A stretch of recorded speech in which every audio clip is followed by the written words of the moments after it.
하버드대 심리학과 연구팀은 흥미로운 실험을 했다. 참가자들에게 지금 당장 $5를 받을지 일주일 뒤에 $10를 받을지를 선택하게 한 것이다. 대부분의 사람들은 즉시 보상을 선택했다. 그리고 그중 70%는 일정한 패턴이 있었다. 그들은 대부분 경제적 스트레스가 높고 현재의 불안감을 줄이기 위해 미래의 이익을 포기했다. 이 연구는 이렇게 결론지었다. 가난은 단순한 돈의 문제가 아니라 뇌가 지금에 갇혀버린 상태다. 하버드 비헤이비어럴 디시전 랩 2018. 즉, 돈이 없는 것이 아니라 생각이 단기화된 것이다. 그리고 놀랍게도 이 단기적 사고는 하루의 루틴 속에서 반복적으로 강화된다. 오늘 이야기할 내용이 바로 그것이다. 가난한 사람들은 무의식적으로 매일 같은 행동을 반복한다. 그 행동은 사소해 보이지만 뇌의 시스템을 조용히 망가뜨린다. 첫째, 아침을 피로로 시작한다. 가난한 사람들의 하루는 보통 이렇게 시작된다. 눈을 뜨자마자 머릿속에 가장 먼저 드는 생각은 하기 싫다다. 알람을 몇 번이나 미루고 겨우 몸을 일으켜도 이미 뇌는 피로 상태다. 하버드대 뇌과학 연구팀에 따르면 잠에서 깨어난 직후의 첫 30분 동안 뇌는 하루의 인지적 에너지 분배를 결정한다. 그때 무엇을 생각하고 어떤 감정을 느끼느냐가 그날의 생산성과 행동 패턴을 좌우한다는 것이다. 그런데 가난한 사람들은 이 시간을 불안으로 채운다. 오늘도 출근하기 싫다. 이 돈으로 이번 달을 버틸 수 있을까? 내 인생은 왜 이 모양일까? 이런 생각이 뇌의 편도체 공포 불안 영역을 자극한다. 편도체가 활성화되면 뇌는 자동으로 보상 회로 즉흥적 쾌락 추구를 켠다. 결국 아침부터 자극적인 뉴스, SNS, 유튜브, 커피와 당분으로 기분을 즉시 보상하려 한다. 이건 단순히 습관 문제가 아니다.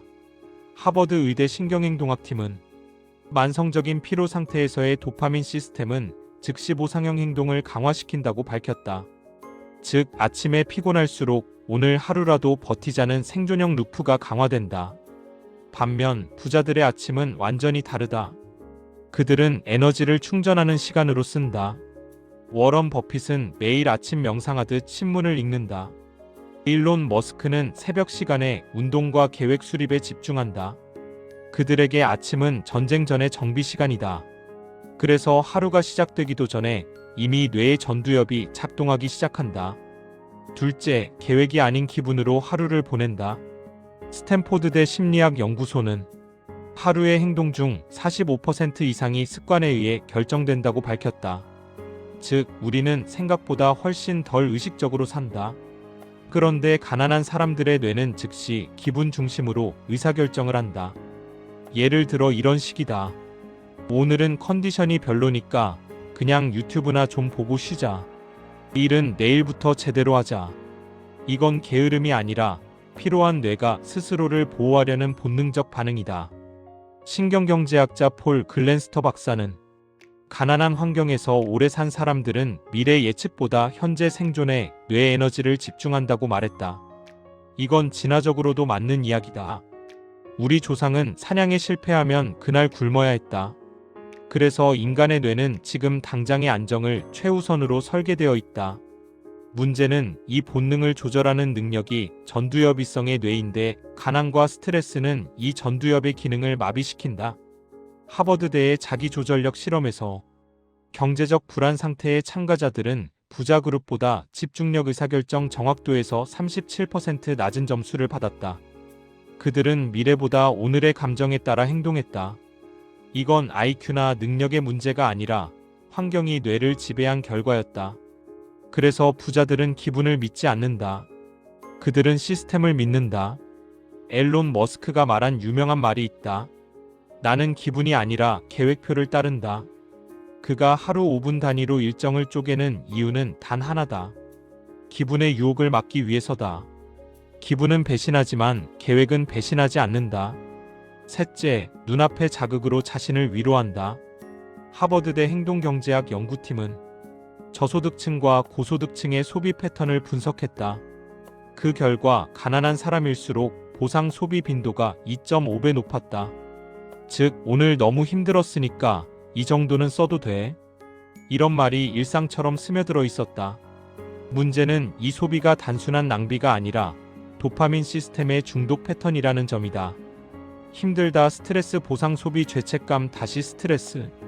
이 순환이 반복되며 뇌는 점점 단기 쾌락 회로에 길들여진다. 하버드 의대 신경심리학 교수인 조지 밀러는 이렇게 말했다. 뇌는 고통보다 죄책감을 더 싫어한다. 그래서 스스로를 위로하기 위해 다시 소비를 반복한다. 이건 바로 가난의 루프다. 부자들은 반대로 보상 시스템을 투자형 도파민으로 설계한다. 즉, 돈을 쓸 때 쾌락이 아닌 성장의 보상을 받는다. 그들은 명품보다 자기 개발 네트워크 지식에 돈을 쓴다. 워런 버핏은 말했다.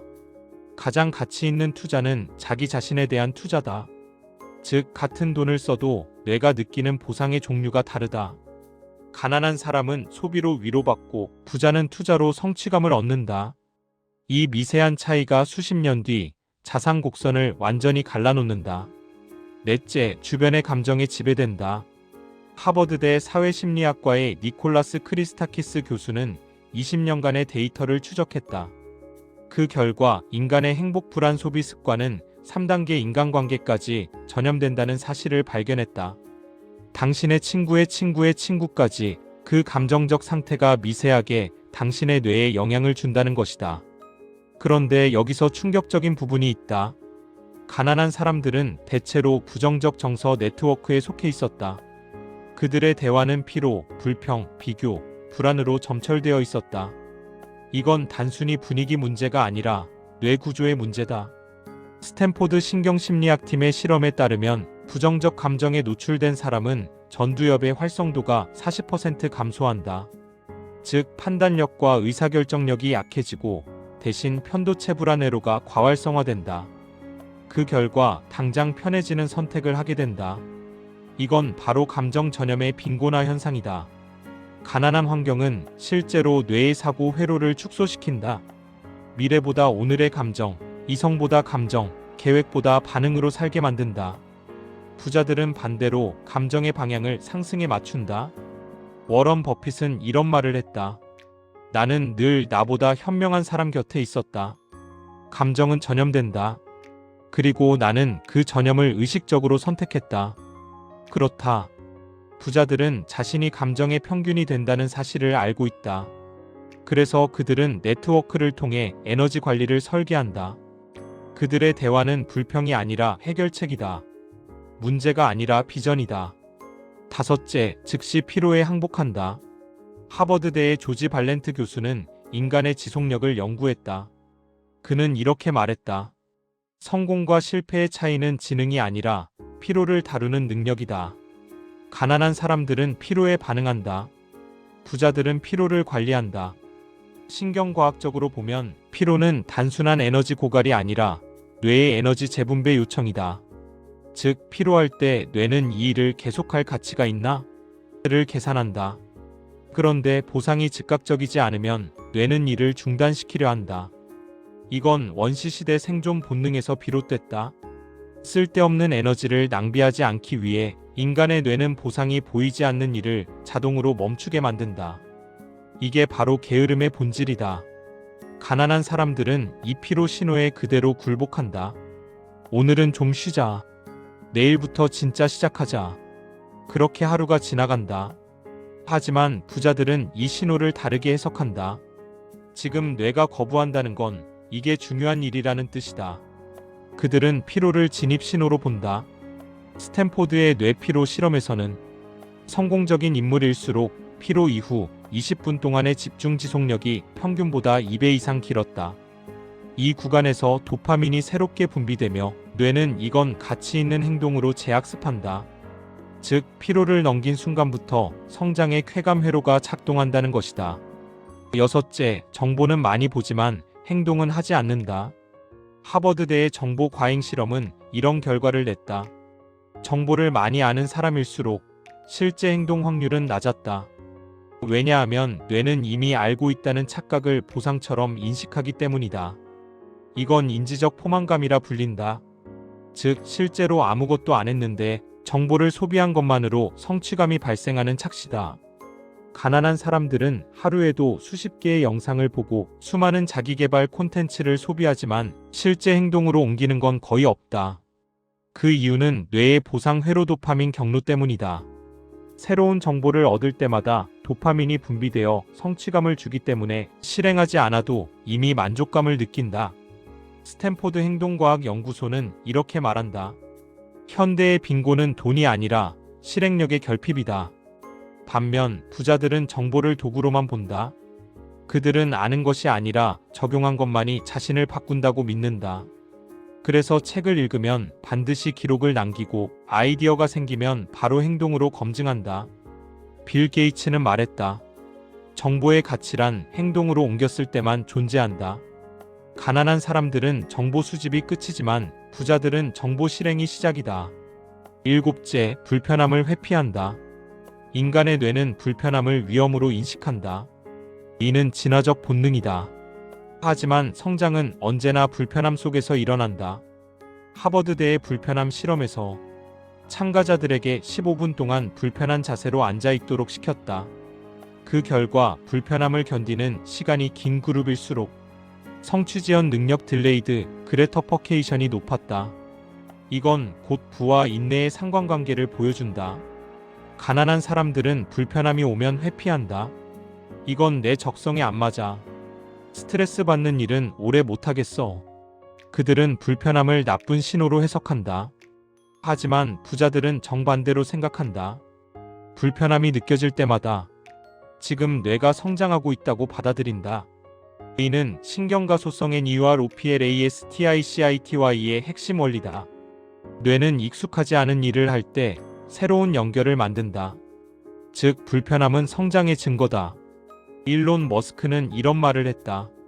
불편함 속에서 익숙해지는 순간 경쟁자는 사라진다.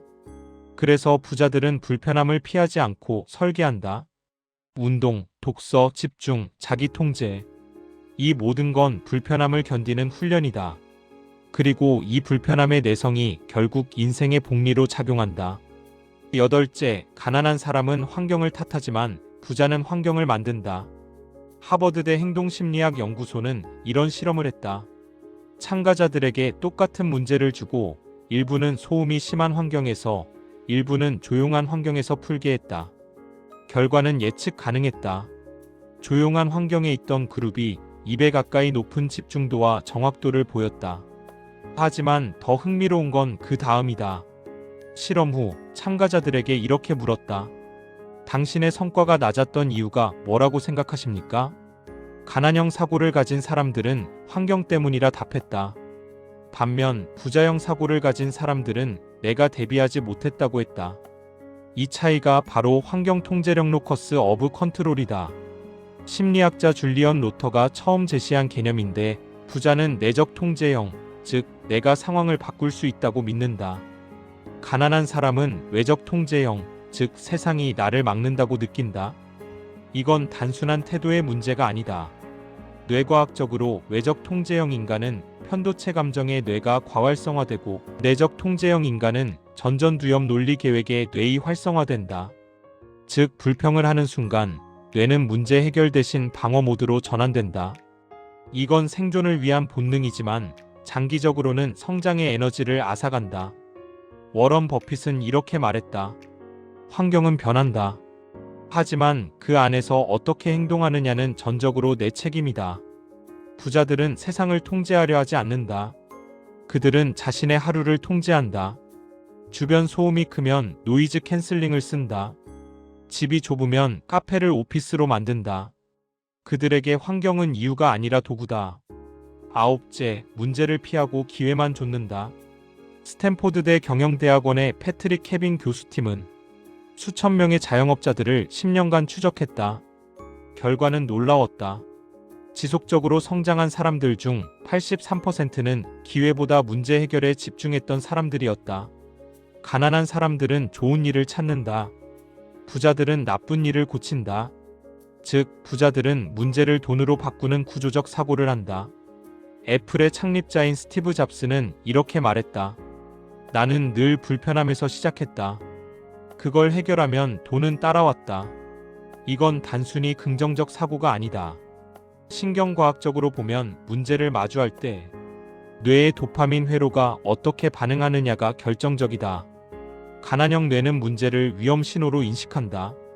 편도체가 활성화되며 회피 본능이 작동한다. 반면 부자형 뇌는 문제를 기회 신호로 해석한다. 전두엽이 작동하며 창의적 해결 전략이 떠오른다. 즉 문제를 만났을 때의 첫 10초 반응이 미래의 자산을 결정한다. 하버드 행동연구소는 이를 이렇게 요약했다. 성공한 사람은 문제 앞에서 불안 대신 호기심을 느낀다. 열째, 미래를 희망으로만 본다. 가난한 사람들은 미래를 낙관적으로 상상하지만 구체적이지 않다. 부자들은 미래를 현실적으로 설계한다. 하버드대 심리학과의 가브리엘 오에팅겐 교수는 긍정적 상상력에 대한 충격적인 결과를 발표했다. 그녀는 이렇게 말했다. 긍정적 상상은 뇌에 실제 성취감 신호를 보내 행동 욕구를 떨어뜨린다. 즉, 언젠간 잘 될 거야. 곧 기회가 올 거야. 이런 생각만 해도 뇌는 이미 이룬 것처럼 착각한다. 그 결과 실제 행동은 줄어든다. 가난한 사람들의 특징이 바로 이것이다. 미래를 꿈꾸지만 현재를 바꾸는 행동이 없다. 그들의 언어에는 언젠가 나중에 기회가 되면이 많다. 하지만 부자들의 언어에는 지금 오늘 시작하자가 많다. 테슬라 CEO 일론 머스크는 이런 말을 했다. 나는 미래를 상상하지 않는다. 나는 미래를 엔지니어링한다. 그는 현실을 도면처럼 다루고 미래를 감정이 아니라 설계의 결과물로 본다. 이건 뇌의 구조적 차이다. 부자들은 행동 기반 낙관주의, 가난한 사람들은 기분 기반 낙관주의로 산다. 하버드 연구팀은 이렇게 정리했다. 행동 없는 희망은 뇌의 진통제다. 하지만 계획이 수반된 희망은 추진력이다. 11째, 자신을 희생자로 규정한다. 하버드대의 자기정체감 실험에서 경제적으로 불안한 사람들은 자신을 운명의 피해자로 인식할 확률이 3배 높았다. 이건 심리적 방어기제다. 나는 노력했지만 세상이 막았다는 믿음은 일시적인 위로를 주지만 장기적으로는 자기 효능감 셀프-마이너스 에피케시를 파괴한다. 가난한 사람은 늘 내 탓이 아니야라고 말한다. 하지만 그 말 속에는 내가 바꿀 수 없다는 선언이 숨어 있다. 뇌과학적으로 보면 이런 사람들의 전두엽 활동이 낮고 편도체 반응이 빠르다. 즉 생각보다 감정으로 반응하고 그 감정이 곧 현실이 된다. 반면 부자들은 자기 원인성 인터널 에이전시를 강조한다. 그들은 잘못된 선택조차 학습 데이터로 본다. 워런 버핏은 실패 투자에 대해 이렇게 말했다. 내가 틀렸다는 건 다음엔 더 똑똑해질 기회라는 뜻이다. 이 태도 차이가 결국 성장의 복리 곡선을 만든다. 가난한 사람은 실패를 종결로 보고 부자는 실패를 반복의 일부로 본다. 12째, 관계를 감정으로만 유지한다. 스탠포드 인간행동학 연구소는 경제 수준과 인간관계 유지 방식의 차이를 연구했다. 결과는 놀라웠다. 가난한 사람은 관계를 감정적 유대 중심으로 유지하고 부자는 관계를 가치적 교류 중심으로 유지했다. 즉, 가난한 사람은 나한테 잘해주는 사람을 좋아하고 부자는 같이 성장할 수 있는 사람을 곁에 둔다. 하버드의 행복 연구 그랜트 스터디에서도 비슷한 결론이 나왔다. 행복은 관계의 질에서 나오지만 부는 관계의 방향에서 나온다. 가난한 사람들은 인간관계에서 좋은 사람이 되려 하고 부자들은 유능한 파트너가 되려 한다. 이건 본능적 차이다. 가난형 사고는 인정 욕구를, 부자형 사고는 성장 욕구를 우선시한다. 뇌과학적으로는 도파민 분비의 목적 차이다. 가난형 인간은 사람들에게 호감받을 때 도파민이 분비되고 부자형 인간은 성과나 성장의 결과를 볼 때 도파민이 분비된다. 결국 가난한 사람은 좋은 관계를 유지하려고 돈을 잃고 부자는 좋은 성장을 위해 관계를 설계한다. 17째, 결국 부자는 무의식을 설계한다. 하버드대 신경경제학팀은 인간의 하루 결정 중 95% 이상이 무의식적 판단이라고 밝혔다. 즉, 인생은 의지가 아니라 무의식이 만든다. 가난한 사람은 무의식을 방치하고 부자는 무의식을 프로그램한다. 그들은 아침 루틴, 시각화, 명상, 기록, 환경 디자인 등을 통해 자신의 뇌를 재학습시킨다. 일론 머스크, 제프 베조스, 워런 버핏 모두 하루 일정의 대부분이 의식적 반복으로 구성되어 있다. 이건 단순한 습관이 아니라 뇌의 자동화된 부자 모델링이다. 하버드 연구진은 이렇게 결론 내렸다. 성공은 노력의 문제가 아니라 뇌회로의 문제다. 즉, 가난한 사람은 뇌를 방치하고 부자는 뇌를 훈련한다. 가난한 사람은 감정을 믿고 부자는 시스템을 믿는다. 가난한 사람은 내일을 기다리고 부자는 오늘을 설계한다. 결론: 가난은 습관의 총합이다. 하버드의 행동경제학자 댄 길버트는 이렇게 말했다. 우리는 우리가 반복한 대로 된다. 가난한 사람들은 감정 중심의 하루를 반복하고 부자들은 시스템 중심의 하루를 반복한다. 오늘의 반복이 내일의 운명을 만든다. 당신의 통장은 숫자가 아니라 뇌의 루틴을 반영한 결과다. 당신이 지금 매일 하는 행동이 당신의 10년 뒤 자산 그래프다. 핵심 메시지 요약: 가난은 돈의 문제가 아니라 뇌의 습관 문제다. 부자는 뇌의 에너지를 미래 보상 회로로 쓰고 가난한 사람은 현재 위로 회로로 쓴다. 감정이 아닌 시스템이 인생을 바꾼다. 당신이 바꿔야 할 것은 환경이 아니라 뇌의 프로그래밍이다. 댓글로 여러분들의 생각을 알려주세요. 지금까지 더리치랩이었습니다. 구독과 좋아요는 영상 제작에 큰 힘이 됩니다.